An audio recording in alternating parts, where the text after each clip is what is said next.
बिस्मिल्लाहिर्रहमानिर्रहीम। अस्सलाम वालेकुम। एक्सप्रेस स्पोर्ट्स पेज में मिर्ज़ा इकबाल बेग एक्सप्रेस न्यूज़ के नाज़रीन को खुश आमदीद कहता है। पाकिस्तानी क्रिकेट टीम ऑस्ट्रेलिया से न्यूजीलैंड पहुंच चुकी है और न्यूजीलैंड के खिलाफ 5 T20 इंटरनेशनल मैचों पर मुश्तमिल सीरीज़ का आगाज़ हो चुका है। ईडन पार्क ऑकलैंड में खेले गए पहले मैच में न्यूजीलैंड ने पाकिस्तान को 46 रन से शिकस्त दी। शाहीन शाह अफरीदी का बहैसियत कप्तान ये पहला T20 इंटरनेशनल मैच था। पाकिस्तान की फील्डिंग का मयार बहुत पस्त रहा, कई कैचेस ड्रॉप हुए, मिस फील्डिंग हुई। एक अगर कहा जाए इस मैच में जो पाकिस्तान और न्यूजीलैंड के दरमियान खेला गया, पाकिस्तान के बरक्स कीवी फील्डर्स ने बड़ी आला फील्डिंग का मुजाहरा किया। खासतौर पर कैचेस जो लिए, 3 कैच उनके कप्तान केन विलियमसन ने लिए और आखिरी जो कैच लिया मार्क चैपमैन ने, वो कमाल का कैच था। उन्होंने बिल्कुल ज़मीन से गेंद को गिरते हुए को कैच किया और इस तरह पाकिस्तान को शिकस्त हुई। इस T20 सीरीज़ का दूसरा मैच हैमिल्टन में खेला जाएगा इतवार वाले दिन। तो अब देखते हैं कि पाकिस्तान क्या तब्दीलियां करता है। आज 2 खिलाड़ियों को पाकिस्तान ने डेब्यू कराया। अब्बास आफरीदी जो पाकिस्तानी फास्ट बॉलर उमर गुल के भतीजे हैं और जिन्होंने गुज़िश्ता साल PSL में बेहतरीन बॉलिंग का मुजाहरा करते हुए बेस्ट बॉलर का अवार्ड हासिल किया था। उनके अलावा उसामा मीर जो वनडे तो खेल चुके हैं पाकिस्तान की जानिब से, आज उन्हें T20 इंटरनेशनल मैचों में उन्हें डेब्यू कराया गया। इस मैच में हम इस मैच के हवाले से बात करेंगे। हमारे साथ मौजूद है पाकिस्तान के टेस्ट ओपनर खुर्रम मंजूर जो T20 cricket, one day cricket, test cricket, हर तरह की क्रिकेट खेल चुके हैं और डोमेस्टिक सीजन में भी T20 क्रिकेट और वनडे क्रिकेट में और फर्स्ट क्लास क्रिकेट में हिस्सा लेते हैं। इनसे हम बात करेंगे। खुर्रम, सबसे पहले तो ये बताएं कि आज क्या समझते हैं। एक तो ग्राउंड छोटा था ईडन पार्क ऑकलैंड, एक तरफ की बाउंड्री 55 मीटर की थी, एक तरफ की 60 मीटर की थी। चूंकि ये रग्बी का ग्राउंड है स्क्वायर शेप में, आप गए हैं ना ईडन पार्क? इधर गए और इस ग्राउंड की कहें तो खूबसूरती बहुत है। और अगर किसी बैट्समैन को कैलकुलेशन, जिस तरह उनके बैट्समैन ने कैलकुलेटेड हिटें मारी हैं, उनको पता था किस कॉर्नर पे इजी वे है रन बनाने का। ये नहीं कि हमारे प्लेयर्स ने नहीं मारी, हमारे वालों ने नहीं मारी, मगर उनकी हिटिंग जोन जो था ना बड़ा क्लियर था कि किस जोन में इनको मारना है, किधर रन ज्यादा होंगे। अगर मिस हिट भी हुई तो वो बाउंड्री की वजह से शॉट जो है बाउंड्री में बदल जाएगा। पहली बात। दूसरी बात ये, आज थोड़ा सा ना डिसअपॉइंट किया बॉलिंग लाइन में, क्योंकि हमारी बॉलिंग लाइन T20 की बहुत बेहतर है, बहुत बेहतर है, बहुत अच्छी नहीं है मगर बहुत बेहतर है। मगर मुझे ऐसा लगा आमिर जमाल की जगह, विद रिस्पेक्ट, आमिर जमाल की जगह जमान खान को इनको खिलाना चाहिए था। क्योंकि देखें, नए बॉल के अलावा भी बॉलिंग करनी है और एक स्पेशलिस्ट है आपके पास, तो आप उसको क्यों नहीं उसको तरजीह दे रहे, उस लड़के को क्यों इग्नोर कर रहे हैं, मेरे समझ नहीं आ रहा। क्योंकि एक देखें, उसका सबसे बड़ा एडवांटेज है उसका बॉलिंग एक्शन। नंबर 2, उसकी स्लो वन रीड नहीं होती। जितनी भी टॉप क्लास क्रिकेट है, वो 100 बॉल हो, पाकिस्तान की PSL हो, LPL हो गई, अभी जो हो रहा है बांग्लादेश प्रीमियर लीग हो गई, जहां गया उस लड़के ने परफॉर्म किया। जमान खान ने स्पेशली जमान खान स्पेशली आखिरी के ओवर्स में, जब सबसे ज्यादा रन पड़ते हैं आपके बॉलर्स को और बॉलर बॉल बचा रहा होता है, आपके पास एक वेपन मौजूद है, तो आप उसको क्यों नहीं। सही है, उसने ऑस्ट्रेलिया में परफॉर्म किया, बहुत अच्छा परफॉर्म किया, मगर उसका मतलब ये नहीं है कि टेस्ट में किया आप T20 में आप ले आए। PSL में भी वो रेगुलर टीम का पार्ट नहीं है, इन ऑफ खेलता रहता है वो आमिर जमाल। आपको जमान को खिलाना चाहिए था। और उसामा मीर, जिनके ऊपर शक था कि ये इस पे अटैक करेंगे, वही किया और इन्होंने उस प्रेशर में बहुत तेज बॉलिंग की। देखें, सूदी ने भी बॉलिंग की, अगर आप उसकी बॉलिंग और इनकी बॉलिंग देखें, एक तो ग्राउंड छोटा था, ये तो सबको पता है, मगर आप एज ए प्रोफेशनल उसका कोई प्लान B भी तो होता है ना, आपने प्लान B निकालना था। उसके अंदर जब इनको शॉटें लगना शुरू हुई, उसमें ये प्रेशर में और तेज बॉल करना शुरू हो गया और तेज बॉल बैट पे आके लगता है। और बैट्समैनों को अगर एक दफा हिटिंग जोन शुरू हो, जिस तरह वो मोमेंटम खेल लेते, खासतौर जिस तरह विलियमसन ने बैटिंग की, वो लगा नहीं वो इतने अरसे से बाहर थे इंजरी की वजह से, एकदम आए, जिस तरह वो लेवल ही बहुत बड़ा है, वो लेकर चलता है वो सामने वाले प्लेयर का, जिस तरह मिचेल ने उनका साथ दिया है, ब्रिलियंट। दोनों ने क्लास बैटिंग की है, दोनों ने मैच्योरिटी दिखाई है कि हम इस टीम के सीनियर मेंबर हैं, किस तरह टीम को निकालना है। हालांकि पहले ओवर में ही दूसरी गेंद पर विकेट गिर गई थी। इसी को बोलते हैं एक्सपीरियंस और साथ में जो लर्निंग प्रोसेस जिसका देखें, प्लेयर सब एक लेवल पे होते हैं जो इंटरनेशनल खेलते हैं, अपने मुल्क को रिप्रेजेंट करते हैं। सिर्फ आगे वो या कंसिस्टेंट वो प्लेयर होता है जिसको गेम अवेयरनेस बहुत अच्छी होती है। उन्होंने सिर्फ गेम अवेयरनेस दिखाई, उसने स्ट्राइक रोटेट किए विलियमसन ने, और मिचेल ने जो बॉल बाउंड्री वाली थी उसको उसने नहीं छोड़ा। और छक्का भी मारे जी। तो ये उनकी एक तो एक्सपीरियंस था, फिर मैंने बोला ना ग्राउंड के एंगल्स का उनको बहुत अच्छे से आइडिया था। ये लोग थोड़ा सा ये कह लें कि पहला मैच था, मगर रन बहुत ज्यादा हो गए थे, बहुत ज्यादा। हमारी जो बॉलिंग थी 226 रन, बहुत रन होते हैं 226। आपको ऑलमोस्ट हर गेंद के ऊपर चांस लेना, स्पेशली सर्किल में, जबकि स्टार्ट अच्छा लिया साइम ने, जितनी तारीफ करने का मैं, मगर 226 बहुत होते हैं सर। इन दी एंड आपको एक आध विकेट गिरती है तो प्रेशर नीचे वाले बैट्समैनों पे आता है, तो बॉलिंग बेहतर करनी पड़ेगी। लेकिन खुर्रम 159 पे 4 थे, आखिरी 6 विकेटें आपकी 21 रन पे गिर गई। ये वही वाली बात है ना कि धड़ाधड़ विकेटें गिरना शुरू। जहन के अंदर जो था ना वो सिर्फ शॉट्स थे। मैंने बोला ना, आप जितनी भी बड़ी बैटिंग लाइन हो, जितनी भी बड़ी टीम हो, जब आप चेस करने जा रहे होते हैं ना, तो आपके जहन में एक चीज होती है, पर ओवर इतने रन चाहिए, उसमें बाउंड्रीज कितनी रिक्वायर्ड है, 10 से ऊपर की एवरेज थी, किस तरह आप उसको पुट ऑन करेंगे। 2 बाउंड्री तो चाहिए, 6 में से 2 चांस लेने ही ले, और उसमें आउट भी होते हैं। फिर उनकी फील्डिंग की जितनी तारीफ कर ली जाए, कमाल के उन्होंने आउटस्टैंडिंग 2 से 3 2 कैच तो बहुत ही आला थे। क्योंकि उस ग्राउंड में एक चीज और, एक बाल में मैं आपको बताऊं, शेडो बहुत है। मतलब एक तरफ की थोड़ा जो है ना, जिसको बोलते हैं हुड, वो ज्यादा, उसका शेड पड़ता है आधे ग्राउंड में, तो कैचिंग आसान नहीं है। ये लेकिन शुरू में पड़ता है, जब मैच शुरू हो जाता है उसके बाद भी देखिए मिड में होता है ना, जब देखिए एक तो टाइम होता है, एक अर्ली मॉर्निंग टेस्ट में शुरू होगा, ये तो 7 बजे शाम शुरू होता है, मगर लाइटों का भी शेड होता है ना थोड़ा सा, ठीक है। तो कहने का मकसद थोड़ी सी कैचिंग मुश्किल है, क्योंकि एंगल मुश्किल है वहां पे। एक तरफ से बहुत ज्यादा है, एक तरफ से बिल्कुल ही छोटा सा ग्राउंड है, बिल्कुल 50-55 यार्ड बाउंड्री है, तो उसमें थोड़ा सा फील्डर को भी मुश्किल होती है।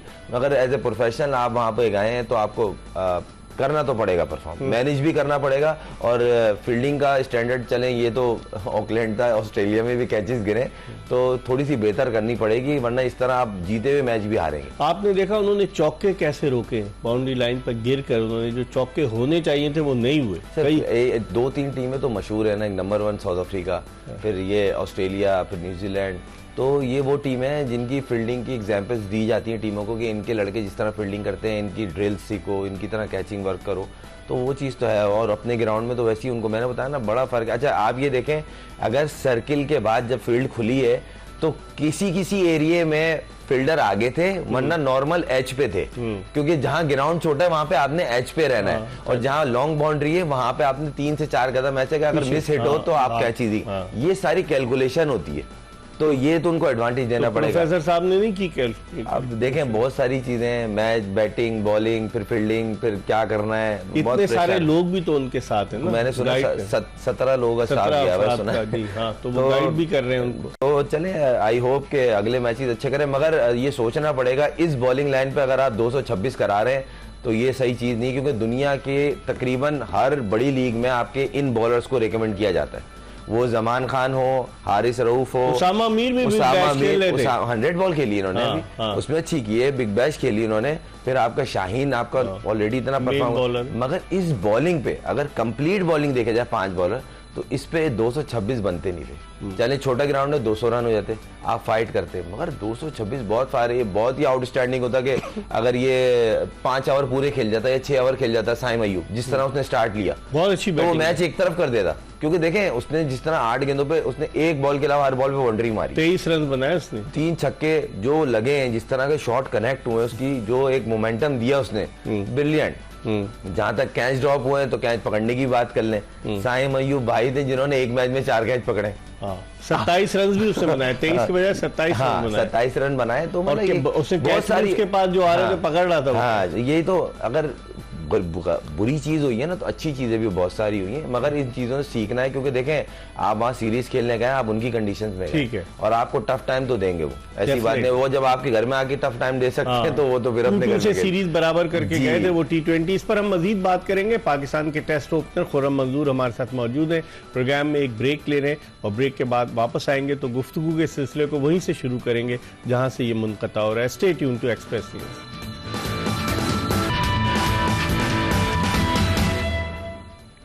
Welcome back after the break. आप देख रहे हैं एक्सप्रेस स्पोर्ट्स पेज, और हम बात कर रहे हैं पाकिस्तान और न्यूजीलैंड के दरमियान जो T20 इंटरनेशनल क्रिकेट मैच खेला गया ईडन पार्क ऑकलैंड में, जिसमें पाकिस्तान को 46 रन से शिकस्त हुई। पाकिस्तान के टेस्ट ओपनर खुर्रम मंजूर हमारे साथ मौजूद हैं, जिनसे हम बात कर रहे हैं और गुफ्तगू के सिलसिले को आगे की तरफ बढ़ाते हैं। खुर्रम, अगर आप देखें कि एक तो उनके left arm spinner Mitchell Santner, उनको कोविड हो गया, वो अवेलेबल नहीं थे। अच्छा, वो इश सोडी इतने इम्प्रेसिव तो नजर नहीं आया आपको? नहीं, अगर देखा जाए तो वो इतने बुरे भी नहीं रहे अगर एज ए उसामा मीर से अगर उसका कंपैरिजन करें। क्योंकि देखें, जब इस तरह की पिचेस होती हैं या इस तरह का मैच चल रहा हो जिसमें हाई स्कोरिंग गेम हो और आपको बैट्समैन ढूंढ रहा होता है कोई से 3 से 4 ओवर का हमें लूप होल मिले और हम उसमें एक्सलेट करें, तो उसमें स्पिनर पे ही अटैक होता है या मीडियम पेसर, जिस तरह आमिर जमाल पे हुआ, वहां से उस पे एडम मिलने पे हुआ, तो होता यही है। मगर उसकी बॉलिंग में और हमारी बॉलिंग में फर्क इतना था, उसने जब हिटें खाना शुरू करी हैं तो उसने तेज बॉलिंग नहीं किए, विद इन स्टंप बॉल किए और कोशिश किया पेस को वेरी करे, हर बॉल तेज नहीं किए। यहाँ पे इसका बिल्कुल ही अपोजिट था। एक तो उसामा मीर का ये कह लें कि पहला मैच था तो थोड़ा सा होता है, बंदे नर्वस भी होता है, कह सकते हैं। देखें, ऑनर तो होता है, लेकिन मगर प्रेशर इसके बजाय नवाज को खिलाना बेहतर होता। सर, मैं नवाज एज ए क्रिकेटर मैं बहुत रिस्पेक्ट करता हूं, मगर नवाज का इस टीम में अभी सिलेक्शन पे भी मैं पर्सनली मेरे को ये समझ नहीं आ सकता। मैं मेहरान मुमताज एक बॉलर है, वो डिजर्व अंडर 19 का नहीं, मेरा अमर्जिंग है। हाँ, अमर्जिंग में बहुत ही जबरदस्त उन्होंने T20 में परफॉर्म किया था अभी, क्योंकि वो वाहिद बॉलर थे जिन्होंने मेरे ख्याल से 5.5 या 5 की इकोनॉमी से बॉलिंग की पूरे through out tournament T20 format, जिससे टीम की सिलेक्शन हुई है। नवाज अभी आउट ऑफ फॉर्म है, उसको टाइम चाहिए, वो प्लेयर बुरा नहीं है। अब एक बंदा अपनी फॉर्म को लेके स्ट्रगल कर रहा है, आप उसको मुस्तकिल बोलना नहीं खेल ले बन जा भाई, इस तरह वो बर्बाद हो रहा है। ये फिर क्या होगा, इकट्ठा बाहर हो जाएगा। वो अच्छा भी परफॉर्म करेगा, नहीं हमने इसको 2 साल देख लिया भाई, क्यों देख लिया? अगर एक क्राइटेरिया आप इसको डोमेस्टिक बोले, जहाँ खेले, उसने डोमेस्टिक में कितने मैच खेले अभी पिंडी से? एक मैच नहीं खेला, बहुत कम। और प्लेयर और दूसरे कौन से बोल रहा हूँ ना वो बैटिंग में बेचारा कर पा रहा है, ना वो बॉलिंग में कर पा रहा है, उसको थोड़ा सा एक तरीके से ब्रेक भी चाहिए। हरगिज कहने का मकसद नहीं, वो खत्म हो गया। आप उसको बोलो डोमेस्टिक में खेलो, अच्छा परफॉर्म करो, वापस आ जाओ। लेकिन 5 स्पेशलिस्ट बॉलर्स के साथ जाना आपकी नजर में ऐसा है, और कोई उसके अल्टरनेट नहीं था? ये नहीं सोचा था किसी की पिटाई भी हो सकती है? देखें, अब जो हमारे यहाँ मेंटालिटी है ना, माजरत के साथ, यहाँ फौरन से ना एकदम से ना किसी को भी ऑलराउंडर बना देते हैं। आमिर जमाल को ऑलराउंडर का खिताब मिल चुका है। देखें, उसने अच्छी बैटिंग की है, उसको टाइम चाहिए, वो बेसिकली बॉलर है और वो T20 में कहीं भी अगर आप देखें ना, वो कंसिस्टेंट नहीं खेलता है, उसको पार्ट में खिलाती है वो फ्रेंचाइज। कश्मीर प्रीमियर लीग में भी खेला था। देखिए, कश्मीर प्रीमियर लीग और पाकिस्तान टीम से खेलने बहुत फर्क है। आज वही हुआ उसकी, वो क्योंकि अभी वो ऑस्ट्रेलिया से आ रहा है, वहां ना बॉल मार विकेट डिफरेंट है। हाँ। वहां पे जो बॉल मारते हैं ना, जिसको हम इसी लफ्ज में कहते हैं पटखने वाली बॉलिंग, ये वो वहां बॉलिंग कर रहा था। इस बॉलिंग की वहां जरूरत नहीं है, ये ऑस्ट्रेलिया में वैसी उसको मार लेगी। वहां पे स्विंग भी, न्यूजीलैंड मैंने आपको बोला, आप ही के प्रोग्राम में बोला था, वहां पे स्विंग और सीम दोनों होता है। थोड़ा बाउंस होता है, वहां पे ऑस्ट्रेलिया में टोटल बाउंस होता है, ना स्विंग होता है ना सीम होता है। यहाँ की विकेटें थोड़ी सॉफ्ट हैं as compare to Australia. Soft नहीं कह सकते, मगर इतना हार्ड नहीं होती कि बॉल किक करेगा। ये उसी तरीके से बॉल लाके हिट कर रहे थे जोर से, तो वो बैट पे अच्छी आ रही थी। थोड़ी सी लेंथ पीछे थी कि ऑस्ट्रेलिया वाली लेंथ पे बॉल थोड़ा सा आगे करनी पड़ेगी इन्हें बॉल। दूसरी बात, मुझे ऐसा लगता था इनकी जगह जमान बनते थे, इनको चाहिए जमान को ट्राई करें। मेरा एक सवाल है सर, जमान की पाकिस्तान टीम में जगह बन क्यों नहीं रही? ये एक सवाल है। आपकी 3 बॉलरों में से एक बॉलर का तो वो बनता ही बनता है। मैं ये स्टैट्स वर्ल्ड कप में वो घूम फिर के वापस आ गया, सर रिजर्व में डाल दिया। वो और अबरार वर्ल्ड कप में रिजर्व में थे, मैं तो हैरान था। दोनों टीम के अंदर होने चाहिए थे।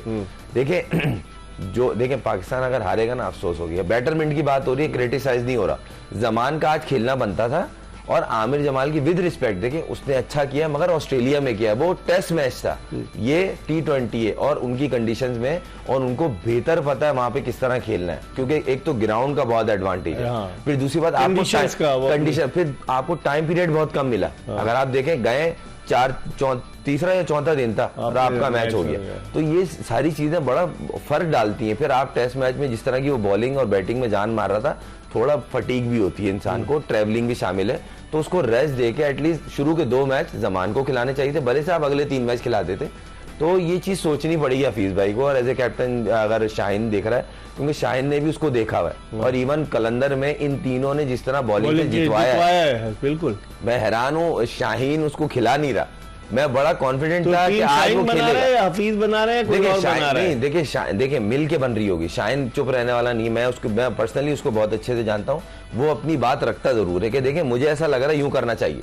वो चुप रह के, वो बंदा यस मैन नहीं है। ये मैं कहते हुए मुझे अफसोस नहीं है, बहुत सारे आए यस मैन जी, क्या करना, अच्छा जी, अच्छा, ऐसा नहीं है। वो अपनी बात पेश करता है कि भाई ये टीम खिलानी है, इसकी जगह ये खेलेगा, अब आप बताएं।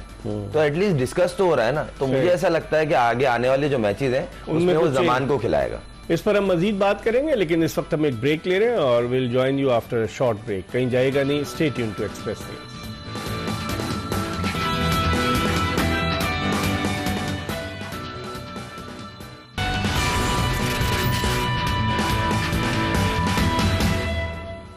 ब्रेक के बाद एक मरतबा फिर पाकिस्तान के टेस्ट ओपनर खुर्रम मंजूर के साथ आपको प्रोग्राम में खुशामदीद कहते हैं। हम बात कर रहे हैं पहले T20 इंटरनेशनल मैच के हवाले से कि पाकिस्तान और न्यूजीलैंड के दरमियान जो आज हुआ और पाकिस्तानी टीम 46 रन से हारी। शाहीन आफरीदी की कप्तानी के बारे में क्या कहेंगे? सर देखें, कप्तानी देखा जाए तो बुरी तो नहीं है, मगर इसमें ये एक थोड़ा सा मुझे इनकी PSL में भी सवालिया निशान था। और अभी भी ये अपना जो बैटिंग ऑर्डर ऊपर कर लेते हैं ना, खुद आ जाते हैं। ये बहुत देखें, कभी कभार वंस इन अ व्हाइल चल जाता है। ऑलराउंडर नहीं बनना चाह रहे। अच्छी देखें, इंटेंट पॉजिटिव है, मगर देखें इंटरनेशनल मैच में बड़ा फर्क होता है। बैट्समैन होता है, बॉलर होता है। तो ये PSL के मैच में जिस तरह आए थे, उन्होंने 3-4 छक्के मारे थे और मैच जिता दिया था, हारा हुआ मैच जितवा दिया था, बहुत अच्छी चीज है। मगर इंटरनेशनल क्रिकेट में ना, अगर आपने आखिरी हमारी जो 3 आउट हुए 4, आपने थोड़ा सा अगर देखा हो, सऊदी बॉल कर रहा था, उसने ऑफ स्टंप के बाहर स्लो वन लेंथ बॉल भी नहीं की, ड्राइव लेंथ एरिया में उसको मार रहे उठा। अब उन्होंने प्लान, क्योंकि देखें टेल एंडर और जो बिल्कुल आखिर होता है ना 11वां नंबर जिसको कहते हैं, उसको उनका सिर्फ एक ही जोन होता है, मिड विकेट से मिड ऑन, कि यहाँ हिट मारनी। उन्होंने बॉल ही उनको बाहर फेंकी और स्लो वन, तेज बॉल नहीं की। वो हारिस रऊफ भी इस तरह आउट हुए, फिर वो उसामा मीर इस तरह आउट हुए। अगर देखा जाए तो उनकी एक होमवर्क जिसको कहते हैं ना, कि किस बॉलर को, बैट्समैन को कहाँ बॉल करनी है, टेल को कहाँ करनी है, रिजवान बाबर को कहाँ करनी है, अगर दूसरा कोई है तो उसको कहाँ करनी है। तो ये चीज देखें, होमवर्क दिखता है दूसरों में और आपकी टीम के होमवर्क में फर्क था। ये स्टैट्स भी दिखा रहे हैं, कैमरा भी दिखा रहा था, तो बॉलिंग का भी फर्क था। फिर दूसरी बात ये कि आपने रन्स बहुत हो गए थे, तो एंड में मारना ही था। तो फिर आप बॉलर क्या करता है? जब तक बाबर और आजम खेल लेते तो उस वक्त लग रहा था कि अगर आजम की लग गई हिटें, आपको बड़ा कॉन्फिडेंस था आजम पर कि वो चलेगा। लेकिन सर मैं तो अभी भी बहुत कॉन्फिडेंस हूं, क्योंकि जिस तरह उसने आखिरी ग्राउंड छोटा था, उसके लिए तो आज एडवांटेज था आजम खान। सर आजम खान जब हिटें मारता ना, उसके लिए ग्राउंड छोटा हो बड़ा हो मैटर नहीं करता, 100 मीटर के छक्के मारता। आज कैसे फंस गया वो दफा देखें, कभी उन्होंने प्लान किया हुआ था उसके लिए। ये मैं बता रहा हूँ, प्लान किया हुआ, क्योंकि उसको एक चीज आदम की जो बड़ी दिखती है वाजे, वेस्ट हाई बॉल और उससे ऊपर वेस्ट से जरा सी ऊपर उस बॉल को बहुत अच्छा खेलता है। जो बॉडी में हो अच्छी और वेस्ट हो या वेस्ट हाई बॉल, इसको बहुत अच्छा खेलता है। तो उसका प्लान करके आए हुए थे। अब वो एग्जीक्यूशन में अगर गड़बड़ हो जाए वो अलग चीज है। देखें होमवर्क ना बॉलिंग में, होमवर्क बैटिंग में दिखता है। अगर विलियमसन का देखा है ना, तो उसको शायद रोल देके भेजा गया था कि आपने कैरी करना है। इन दी एंड हम आपसे रन नहीं मांग रहे, आपने लंबा करना है। और वो उसने जाते ही उसने जो है ना फिर साथ खिलाया। और यही चीज तो होती है कि अगर आपको, ऐसा नहीं है कि हमारे वालों ने नहीं दिया होगा, हमारे वालों ने दिया, मगर पेन लेना पड़ता है। अगर एक एग्जांपल दे रहा हूँ सर, बाबर अगर आज 50 पे आउट हुआ, अगर ये आज 85-90 करता, जितवाता, सिंगल हैंड जितवा देता, तो क्या बात थी। मतलब मैच्योरिटी यही है ना माशाल्लाह, जिस तरह का वो प्लेयर है, जो उसका लेवल है, रिजवान का जो लेवल है, फिनिश करने वाले ये प्लेयर का उस लेवल पे आ चुके। इस ओपनिंग कॉम्बिनेशन को आप कैसे देखते, रिजवान और साइम अय्यूब? सर मुझे ऐसा लगता है फकर और साइम का बनता था आज ओपनिंग। अच्छा, ये आपको करना पड़ेगा जिस लेवल पे अब आप जा रहे हैं। देखें दोनों लेफ्ट हैंडेड हैं, एक तो लेफ्ट हैंडेड है, फिर दोनों देखें दुनिया में अब जिस तरह क्रिकेट जिस तरफ जा रही है ना, आपको 6 ओवर के अंदर आउटराइट जाना ही जाना है। अगर आप तैयारी कर रहे हैं वर्ल्ड कप की, क्योंकि हर प्रेस कॉन्फ्रेंस में, हर मीडिया टॉक में एक चीज आ रही है, हम वर्ल्ड कप की तैयारी कर रहे हैं, या तो फिर ये नहीं बोले हम सीरीज खेलने जा रहे हैं, हम इसको देखेंगे। आप वर्ल्ड कप का देख रहे हो तो आप फकर को और साइम को ट्राई करें, ये पूरी सीरीज दे, बोले भाई आप खेलो। और रिजवान और बाबर कहाँ जाएंगे? नीचे आ जाएंगे सर। वनडे में भी तो खेलते हैं, टेस्ट में भी खेलते हैं, और बड़े मिच्योर और बड़ा अच्छा खेल। बाबर ने आज खेला ना, ओपनर अगर नीचे आके खेले वो ज्यादा अच्छा खेलता है। ये मैं बता रहा हूँ, क्योंकि नया बॉल मुश्किल होता है। नए बॉल से सेमी न्यू में आते हैं ना, तो आपके बैट पे अच्छा लगता है, बैट पे बॉल आके। तो कोई कबाहत नहीं है अगर 3 नंबर खेल ले बाबर, 4 नंबर रिजवान खेल ले, या 4 नंबर बाबर खेल ले, 3 नंबर रिजवान खेल ले। मगर फकर देखो इफ्तिखार को लेके आए ना ये लोग, जबकि इफ्तिखार का ये नंबर बनता नहीं था, मगर इफ्तिखार को लेके आए जी। हाँ, इफ्तिखार को आपने थोड़ा सा अर्ली भेजा, चले आज तो रन जीतने थे भाई, मार नहीं था, मगर इफ्तिखार इस नंबर का प्लेयर नहीं है। उसको भी आखिरी कोई 6 ओवर चाहिए होते हैं कि दिमाग क्लियर होता है कि हाँ भाई अब मैंने हिटिंग मार, 1-2 बॉलें देख ली, हाँ भाई ये हो रहा है, उसके बाद उसने मारना होता है। अभी अगर 10 वही प्लेयर 10 ओवर पहले ग्राउंड के अंदर आएगा, वो बोलेगा मुझे बिल्ड करना है, आखिरी 5 ओवर तक जाना है, उसी चक्कर में आउट हो गया। उस चक्कर में अगर आउट, देखें प्लेयर के माइंड में आपने डाउट डाल दिया ना। एक प्लेयर खेलता है आखिरी 4 ओवर है। अब आजम जो है ना आखिरी 4-5 ओवर का प्लेयर है, मैक्सिमम 5 ओवर, वरना आप 3-4 ओवर दें उसके मतलब के।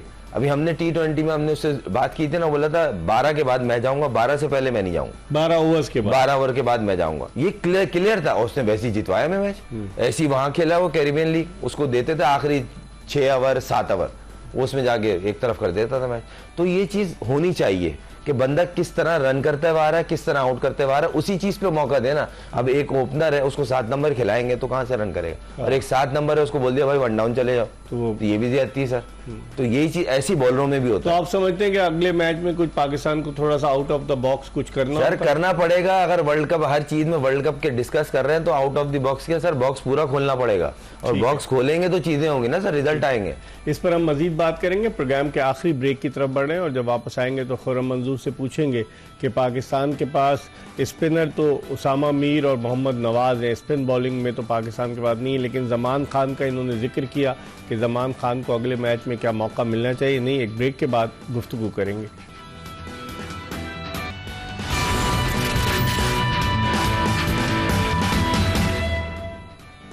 Welcome back after the break. आप देख रहे हैं एक्सप्रेस स्पोर्ट्स पेज, और हम बात कर रहे हैं पाकिस्तान और न्यूजीलैंड के दरमियान खेले गए पहले T20 इंटरनेशनल मैच के हवाले से।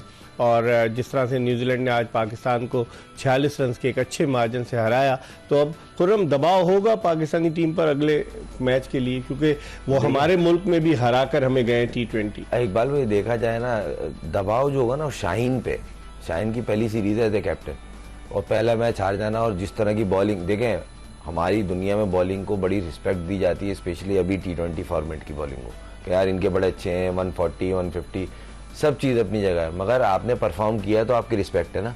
तो उस चीज़ को लेके थोड़ा सा वो वरीड तो होगा, फिर एज ए कैप्टन कोशिश करता है, और वो उसकी एक नेचर भी है एक्स्ट्रा करके दिखाने की, तो कुछ ना कुछ करेगा चेंज, और करना भी चाहिए। और जो इंटेंट दिखा टीम का मुझे अच्छा लगा। बाबर आजम को क्या हो गया, कैचेस भी ड्रॉप हुए आज, चले उन्होंने मिस सेंचुरी तो बताई, लेकिन मिस फील्ड भी उनसे हुई, क्या बहुत ज्यादा रिलैक्स्ड हो गए या बहुत ज्यादा? नहीं देखें, मैंने लास्ट प्रोग्राम में भी आपको बोला था, अब ना अपने वो बॉक्स से निकले हैं बाहर, कंफर्ट जोन से निकले, अपनी कैप्टनशिप में खेलना, अपने तरीके से खेलना, अपनी एक सर्किल बना हुआ था, अब उससे निकले। मैं उसको क्रिटिसाइज नहीं कर रहा हूँ, ये चीज़ उस पर आनी थी जो ये खुद ही ख़त्म करेगा अपनी परफॉर्मेंस से, उसको करना पड़ेगा। अब आप पे टीम डिपेंड कर रही है, आप वर्ल्ड नंबर 1 है या वर्ल्ड नंबर 3 है, अब तो टेस्ट रैंकिंग में 8वें नंबर पर आ गए जी। देखें परफॉर्मेंस नीचे आ रही है ना, अब चीजें चेंज हो रही हैं, आप जोन, अपने कंफर्ट जोन से निकले हैं बाहर। मगर एक प्लेयर के लिए ये अपॉर्चुनिटी होती है, मुझे ऐसा लगता है कोई भी मैच ना एक अपॉर्चुनिटी होती है। हाँ, मेरे को मिला टेस्ट मैच में मौका, वो स्टार बन गया, तो उसी के लिए मेरे ख्याल से स्ट्रेट वो मैच भी खेला, वरना मुझे ऐसा लगता था कि जमान खेलेगा और ये पूरी सीरीज खेलेगा। वसीम जूनियर कहाँ जाएगा फिर बेचारा? देखें वसीम जूनियर अच्छा प्लेयर है, मगर मुझे ऐसा नहीं लगता कि इस टीम में जगह बनती है। और साहबजादा फरहान और हसीबुल्ला, वो देखें ये वाला तो ये उस चक्कर पे आ गया ना कि आप वर्ल्ड कप का स्क्वाड देख रहे हैं कि हमें इन 20-25 लड़कों को कैरी करना है आगे भी 2-3 सीरीजों में, तो ये वहाँ एक दो मैच जो अच्छा परफॉर्म करेगा उसको कैरी करेंगे। वर्ल्ड कप तक ये कोशिश करेंगे कि हमारे जो 20-25 मैच हैं उसमें एक अच्छा कॉम्बिनेशन बना लें, या एक बंच बना लें 20 प्लेयरों का, कि ये वर्ल्ड कप में हम इन्हें देख रहे हैं। उसमें हसीबुल्ला भी एक डेंजरस पैकेज है, और बहुत अच्छा वो जिस तरह मिडिल में आके खेलता है, उसने जल्मी से खेली, छोटी नहीं है, वो ओपन करता है हसीबुल्ला, ओपनिंग करता है मिडिल ऑर्डर। अभी पाकिस्तान का लास्ट ईयर वो पाकिस्तान कप में एज ए ओपनर उसने बेस्ट बैट्समैन बना था। तो वो, और सबसे अच्छी चीज ये जो मैं बोलता हूँ, प्लेयर को ना फ्लेक्सिबल होना चाहिए कि कहीं पर भी किसी नंबर वो अपॉर्चुनिटी ढूंढता है, वो बोलता है मुझे मसला नहीं, अगर ओपन जगह नहीं बन रही मुझे नीचे खिला दो, बलोचिस्तान से नीचे आया बेस्ट बैट्समैन बन गया। आज वो ओपनर कीपर खेल रहा है, जल्मी में सिलेक्ट हुआ, जल्मी में 7 नंबर खिलाया, उसने आके छक्के मारे, वहां से उसकी एक इम्पैक्ट पड़ा पूरे पाकिस्तान के सर्किल में क्रिकेट के, यार ये एक अच्छा प्लेयर है, और ये ओपनर था मगर 7 नंबर खेला, इसने तो मारा आके, तो इसको कैरी करो, तो एकदम से हाइप बनी। तो वो लड़का अपॉर्चुनिटी ढूंढ रहा है, तो एक वो अच्छा प्रोस्पेक्ट है पाकिस्तान के लिए। साथ में जिस तरह फरहान जिस तरह पूरा सीजन खेलता गया, 2 टूर्नामेंट का बेस्ट बैट्समैन बना है, तो उसको देंगे एक आध मैच, और वो जिस तरह की अभी फॉर्म में, मुझे उम्मीद करता हूँ अल्लाह करे वो परफॉर्म करे, पाकिस्तान के लिए करे। मगर मेन चीज ये, अभी आपको अगले 2 मैच क्या टीम खिलानी है ये अब आपके, क्योंकि आप पहले देखेंगे सीरीज हाथ से ना जाए। तो सीरीज के लिए अब आपको मुझे ऐसा लगता है अगले मैच में जो चेंज बनता है ना, एक फास्ट बॉलर की जगह बेसिकली ऑलराउंडर उसको कह रहे हैं, अच्छी चीज है, मगर जमान का बनता था, क्योंकि यहाँ उसामा मीर खेलेगा अगला मैच भी। देखें स्पिनर में आप उसके ऊपर इसलिए क्योंकि लेग स्पिनर को बोलते हैं थोड़े जो ये फॉरनर को क्यों नहीं ट्राई किया आज उसने? नहीं देखें बनता नहीं था, जिस तरह की हिटें मार रहे थे और फ्लैट विकेट था, उसको और मार लगती। वहां थोड़ा जहाँ गेंद ग्रिप हो रहा हो या लेफ्ट हैंडेड खेल रहे हो, अगर कौन में लंबा खेल जाता हो शायद उसको ले आते कि यार आप आ जाएं 6 ओवर के बाद 2 ओवर का स्पेल कर दें या 1 ओवर देख लिया, अच्छा करा तो अगला देखेंगे। मगर कोई खब्बा था नहीं, तो उन्होंने बोला जरूरत ही नहीं आ रही, 2 राइट हैंडेड खेल लें, दोनों के आगे वो लेग स्पिन। वो जब मैंने बोला जब उसको हिटें लगना शुरू हुई ना, उसने और तेज बॉलिंग शुरू कर। आप जो यहाँ बॉलिंग कर रहे थे स्लो बॉल कर रहे थे और विद इन स्टंप बॉल कर रहे थे, और आगे एरिया में लेग स्पिनर जब तक बॉल आगे नहीं फेंकेगा तो आउट नहीं करेगा। वो तेज भी कर रहे थे और बॉल पीछे गिर रहा था, और जिस तरह की पिच थी उस पर तो हिट लगेगी सर। सही। तो अब देखते हैं आप खुर्रम के पाकिस्तान कम बैक कर सकते हैं? सर बिल्कुल कर सकता है, एक अच्छी टीम है पाकिस्तान ने, बड़ी बड़ी टीमों को बड़े बड़े इवेंट्स में स्पेशली T20 में बहुत अच्छा परफॉर्म किया है, और ये वही टीम है सर, आगे थोड़ी सी बेहतर क्रिकेट की जरूरत है, ये करेंगे इंशाल्लाह। ठीक है, खुर्रम मंजूर की एक्सपर्ट ओपिनियन आपने सुनी। इसके साथ ही एक्सप्रेस स्पोर्ट पेज की ये एपिसोड अपने अख्तिताम को पहुंची। इंशाल्लाह अगर जिंदगी ने वफा की तो अगले शो में फिर आपकी खिदमत में हाजिर होंगे। मिर्जा इकबाल बेग और एक्सप्रेस न्यूज़ की पूरी प्रोडक्शन टीम को इजाज़त दीजिए। अल्लाह हाफिज।